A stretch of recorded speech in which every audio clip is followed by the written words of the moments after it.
Hi, welcome to a new video dedicated to a new brush racer from Eachine one more time. This is the FB90 and the other name is the Fatbee. So it's nothing else than a brushed racer with some 8.5mm by 20mm classic colorless brush model, but with this one the system is paired with a 2S LiPo. So the big open question is how the motors will handle this extra voltage. The fly controlling board which comes with this bundle is an F3 board, good for fast computation. You have a classic built-in AO 25mW with a 600 TVL CMOS camera, some small LEDs located to the eyes of the bee. Okay, so let's discover a little bit the content of this box. Okay, so let's open this box. Very nice box, very well packaging. So what you will find first is the instruction manual, very well printed in color, where you will find, for example, on the first pages for the video transmitter part of the 6-band supported by the 25mW video transmitter combo. So it's exactly the same that the Eachine QX70. Okay, so 6 bands are supported, so up to 48 different channels. You have the list of the band here, A, B, C, D, A, N until to F, and the 8 channel correspondingly. And you have to set the frequency by long press the rear video transmitter button, and to cycle between the 8 frequencies inside the current band is just a short press. The front button is to select between the NTSC or pale video output. You have all the instructions to recharge, the description of the flight control board we will see in real in few instants, and how to bind, for example, with a Taranis for the PSky version, but not only a Taranis. For example, a modded Devo radio with a CC2500 works. Okay, and you have also either in Fly Sky. Okay, that's great, and DSM2, DSMX more for spectrum radio. So if you already, for example, have such radio for different RTF product for Eachine, take the Fly Sky product, you will be able to bind with the classic i6 radio. Okay, so a very nice instruction manual. What you will find bags with some 4 spare props, and they are exactly the same that the Eachine QX70 here. Okay, so they are exactly the same. So to make short, they are not very great, they are heavy, paradoxically, and they don't offer a lot of thrust. So maybe with the 2S power it will bring much better result, but out of the box I already start to raise a caution. We probably to have more power, probably need to change, to swap to found some better props. So you will find first a LiPo battery with a 2S1 which is 400 mAh powers with a micro USB connector, okay, and no balancer plug. So for me it's a drawback, because if the charger is not working perfectly, the two cells will be there will be discrepancies in terms of voltage between the two cells and can damage seriously your LiPo. Each LiPo weighs 21 grams, and you have this charger, okay, USB charging, okay, with a micro USB. It takes approximately 1 hour to recharge. When it's charging, you have a red LEDs appearing, and when it's charged, you have a blue one appearing. Okay, so that's great, and you have a second spare one. That's great. That's a very good idea to swap to a fresh one when you're in the field. So another one, also 21 grams. Okay, yes, more or less. That's great. You have 3 Velcro bands, so one to install with the this motif to be installed on the quadcopter beneath, and this more on the battery. The two are one like this, more on the battery. You will find a prop remover wrench. Okay, that's cool. And good news, 2 spare motors. Okay, so can give you some weight.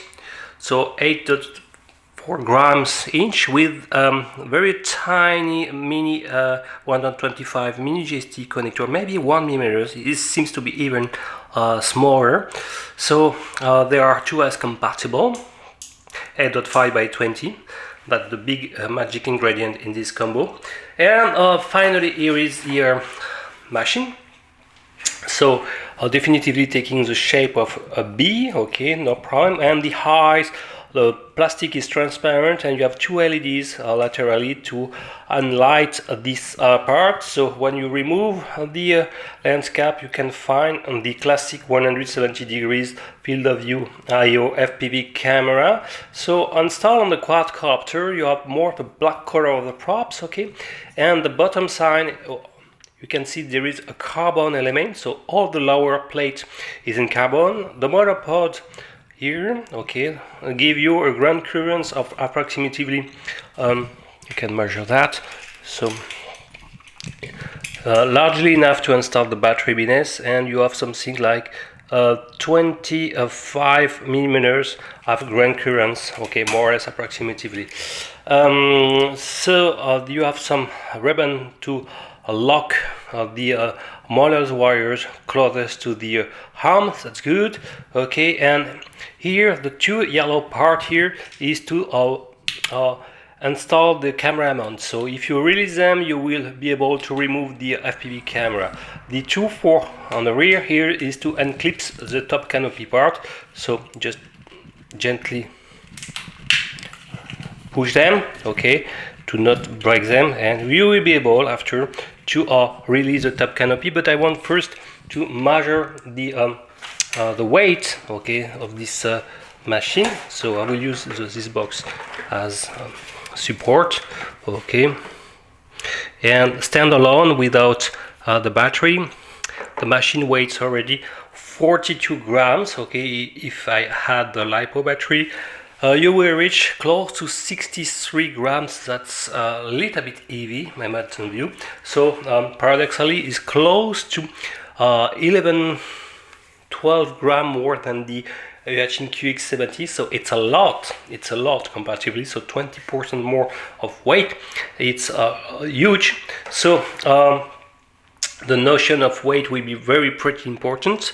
So probably if you encounter some thrust problems, you will need first of all to swap the props, as I mentioned, for the QX70 for such kind of absent projects. 3-blade one you can install, you have to cut. Please check my QX70 videos to show the mode to install on this machine. Maybe to fly without the top canopy, okay, because you can probably, I will now dismount the top canopy, okay, and this way, this one weight standalone, okay, close to 2 grams, so 2 grams can be saved. It's not a lot, but it's really not bad. And here the electronics. So you have a flight controller board and SPF3 board, okay, and here the micro LODI, the micro USB port. So you will need definitively to remove the top canopy to plug your USB cable, okay. Everything is clean, and as you can see, you have 2 LEDs laterally to play with the lights. So 2 tiny button, and when you can see that the support is moving inside, so it's not super good for the stability of the videos, okay. So probably you will need to insert a piece of foam to try to have a positive angle. Should be possible to insert something BNS, okay, to mode a little bit. And here you have this front button. Here is to select the PAL and NTSC, and here more to select the frequency band and the current frequency. Another important part for the video transmission part is the position of the antenna.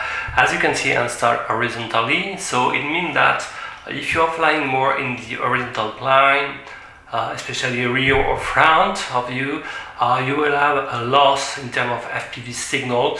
So I strongly advise to install, to perform a drill, a hole into the canopy, and to try to gently bend the antenna and to install it more vertically like this, okay? It will favorize more the propagation of the signal more in the horizontal plane. So it's a drawback of this one, but do it gently to not break the antenna soldering job, as you can see here, okay? So pretty clever, gently bend and install a hole, okay? Do not completely also bind, do it gently, because if you make a very hard corner, the local impedance will be increased and no more 50 ohms, and it means that part of the power won't be transmitted into the antenna, so be aware of this. Good news, you have some connector to lock motors, as we saw for the spare motors. Okay, everything sounds relatively clean. Notice that on the front here you have two pads. Okay, I will try to make a view. Here is where you have to make a shortcut with a large tweezer or something like this. Okay, a screwdriver. You have to press here to make contact between these two pads here, and then you will be able to bind. I will show if you understand the binding procedure, but you have to know it. Except the DSM2, both the FSCI and FLASCI need to be jumped like this to enter into the binding procedure. So we will check now if, for example, the carbon is a 3D carbon, and we will measure the thickness. I will make the conductivity test. So if it's not fiberglasses, for example, I hope to. So you have to check. Yes, you can hear a beeping, so it's in conducting electricity. It's not fiberglass, but real carbon. That's great. The thickness is pretty thin. You have something like around 1 millimeters. Okay, and it's flexible, so our versus time can break, but it's okay. The Duct system should be exactly more or less the same than the QX70. I remind that the Duct system will favorize the hovering, okay, by killing the turbulences at the end of the props, okay, so it will reinforce the lift effect, but the drawback, you will kill also the possibility to fly fast forward, backward, left and right. So you have a trade-off between the hovering capacities and the speed of the machine. So it's more adapted for sure for indoors or applications. So now I will show the binding procedure. So I will bind with my Devo 7A modded with the CC2500.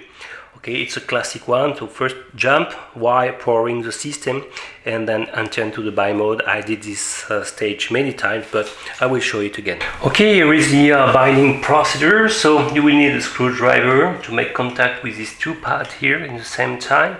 So the trick is to prepare the radio to be in bind mode. Pre-insert the micro LED connector, okay, but not completely, to not completely boot machine. Okay, up, and now I will disengage slightly, then press with my screwdriver the two pads, the jumper pads for the binding, and if everything is okay, you should see a solid light on the receiver. Then start the green light here, then press the binding, and if everything is okay, the LEDs disappeared. So now it's bound. Well, we will check that. I will reconnect the machine. Okay, you have this green LEDs flashing, and if everything is okay, you have now a solid green LEDs. It's no problem. So now it's bound, it's classic. Okay, so now let's check the default configuration in Clean Flight, which is the default OS installed on this machine, and probably make some first demo flight with the default configurations, and probably install Beta Flight and change the props to see how much better is this machine with.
Here is the Fatbee after the installation of the absence 3 blade and the cutted one.